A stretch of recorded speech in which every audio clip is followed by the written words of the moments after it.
نہ وہ عزت ہوتی، نہ وہ محبت ہوتی، پھر یہی وہ بنیادی وجہ بنتی ہے کہ بچے باہر نکلتے ہیں اور باہر نکل کے پھر بچے ہاتھوں سے نکل جاتے ہیں۔ کتنی بیٹیاں ایسی ہیں جن کی عزتیں لٹ گئی ہیں، کتنے لڑکے ایسے ہیں جو غلط صحبتوں میں بیٹھ کے اپنی مردانہ طاقت گنوا بیٹھے ہیں، اپنی زندگی، اپنا ایمان، اپنی دنیا سب برباد کر بیٹھے ہیں۔ اور یہ بچے کل کے ماڈل ہیں، ان کی شادیاں ہوں گی، کل کو یہ اپنے گھروں میں جائیں گے، اپنے اگلے نسلوں کے ماڈل بنیں گے۔ یہ کیا ماڈل بنیں گے؟ مسخ کر کے رکھ دی پوری انسان کی شخصیت کو۔ تو محض ایک انسان کی شخصیت مسخ نہیں ہوتی ہے، پوری نسل کی شخصیت مسخ ہو جاتی ہے کہ جو اس سے آگے چلنی ہوتی ہے۔ اور آج کل کا فتنہ تو اس سے بھی بڑا فتنہ ہے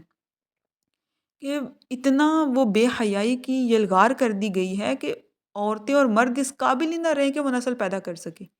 ان کو ایسی ایسی کمزوریاں ہو جائیں، فاسٹ فوڈ کی یلغار ہے اس سے بھی یہ مسئلے پیدا ہوتے ہیں، پھر بے حیائی کی یلغار ہے اس سے بھی مسئلے پیدا ہوتے ہیں، ناجائز تعلقات کی یلغار ہے اس سے یہ مسئلے پیدا ہوتے ہیں، آپس میں گھروں کا نظام اتنا کو خراب کر دیا گیا ہے اس سے یہ مسئلے پیدا ہوتے ہیں، نکاح کو مشکل سے مشکل ترین بنا دینا یہ بھی اسی چیز کی ایک کڑی ہے۔ پھر گھروں کے اندر عورتوں کو یہ بات سجانا کہ بہت زیادہ جہیز بنا لیں، سارا سارا دن وہ اسی جہیز میں لگی رہیں، یہ کر لیا تو وہ کر لیا تو وہ ہو گیا تو یہ کرنا ہے تو یہ کر لیا تو وہ کر لیا، یعنی اگلی نسل کی طرف، ان کی تربیت کی طرف، ان کو ٹائم دینے کی طرف نہیں آنے دینا۔ ان کو شیطان کا کتنا بڑا یہ وار ہے کہ نسلوں کو تباہ کرنا ہے، تو پھر یہاں پہ یہ جو جوائنٹ لگا ہوا ہے نا میاں بیوی کا، اس جوائنٹ پہ وار کرو۔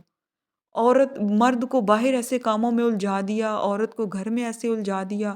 اور یہ دونوں کے آپس میں تعلقات خراب کرانے کی پوری کوششیں کی، عورت کے اوپر سسرالیوں کی اتنی یلغار کر دی کہ ماں بیٹے کو اپنی طرف کھینچ رہی ہے، بیوی شوہر کو اپنی طرف کھینچ رہی ہے، اور اس میں شوہر بھی جو ہے یا بیٹا جو ہے وہ بھی پاگل ہوا پھر رہا ہے کہ میں نے کیا کرنا ہے کیا نہیں کرنا۔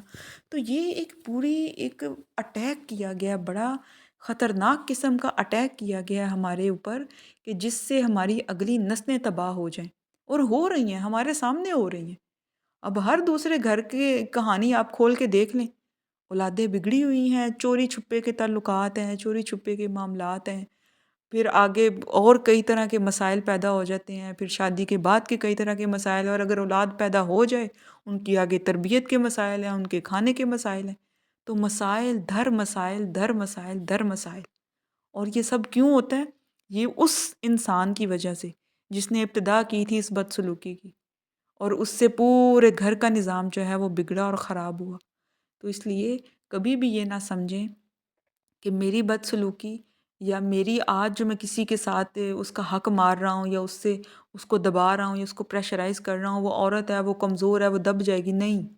آپ کی پوری نسل برباد ہو جائے گی، اور آپ کو سمجھ تب لگے گی جب آپ قبر میں ان سب کی مار کھا رہے ہوں گے۔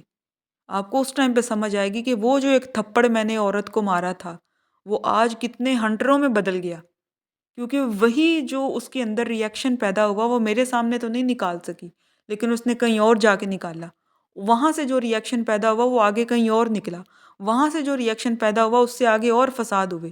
اور جتنے فساد وہ بڑھتے چلے گئے وہ پوری ایک لڑی بن گئی، اور اس پوری لڑی کی مار اب کس کو کھانی ہوگی؟ مجھے کھانی ہوگی، جس نے ناحق تھپڑ اس کو مارا تھا، ناحق اس کے ساتھ زیادتی کی تھی، ناحق اس کی انسلٹ کی تھی۔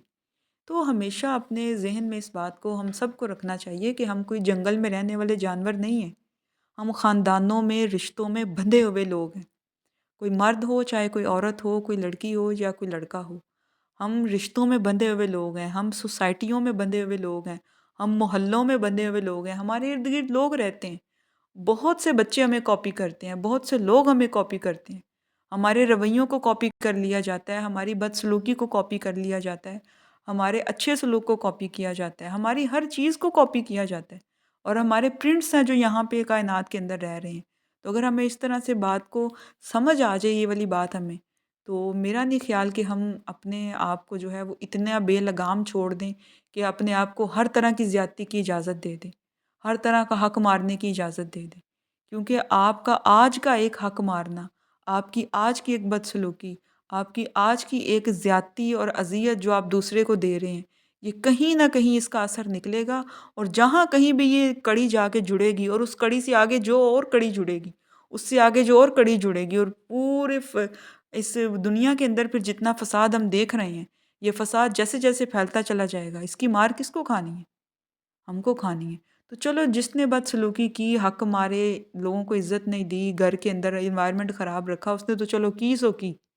لیکن ہم تو ایٹ لیسٹ اس زنجیر کی ایک کڑی نہ بنے۔ ہم تو کوشش کریں کہ یہ سلسلہ یہیں پہ بریک ہو جائے اور یہ چیزیں آگے نہ چلیں۔ تو اپنے پوائنٹ پہ واپس آؤں گی کہ جب انسان حساس ہو جائیں گے، گھروں کے اندر گھروں کا یہ نظام ٹھیک ہوگا، بچوں کو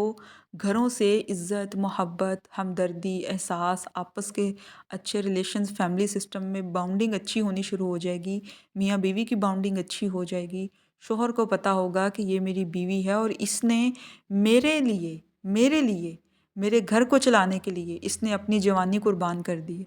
میرے بچے اس کی جوانی کھا جائیں گے، ماؤں کے بال جھڑنے شروع ہو جاتے ہیں۔ تو جب شوہر اس چیز کی قدر کرے گا تو پھر آنے والی نسلیں جو ہیں ان کے اندر یہ چیز ڈیولپ ہوگی۔ پھر بیوی کے اندر بھی، بیوی کو تو اللہ نے، عورت کو تو جذباتی بنایا ہے، وہ تو ڈھل جاتی ہے۔ اسی لیے تو مردوں کے اتنے دھوکے چل جاتے ہیں، مردوں کے اتنے جو ہیں وہ خواتین کو ورگلانے میں کامیاب ہو جاتے ہیں، کیونکہ عورت جذباتی ہوتی ہے۔ تو آپ کی بیوی بھی تو اگر عورت ہی ہے نا، یا لڑکی ہے نا، تو اگر اس کو اچھے انداز کے ساتھ مردوں کو ڈیل کرنا آ جائے تو یہی بیویاں ہیں، گھر خوشحال ہوں گے، اگلی نسلوں میں عزت جائے گی، محبت جائے گی، احترام جائے گا، اور پھر اگلی نسلیں جو ہیں وہ بھٹکنے سے بچ جائیں گی، ان کی باؤنڈنگ اپنے پیرنٹس کے ساتھ مضبوط ہوگی، اپنے بہن بھائیوں کے ساتھ مضبوط ہوگی، گھر کا نظام اچھا ہوگا، تو باہر کی دنیا کو موقع نہیں ملے گا کہ وہ آپ کی نسلوں کو بگاڑ سکے۔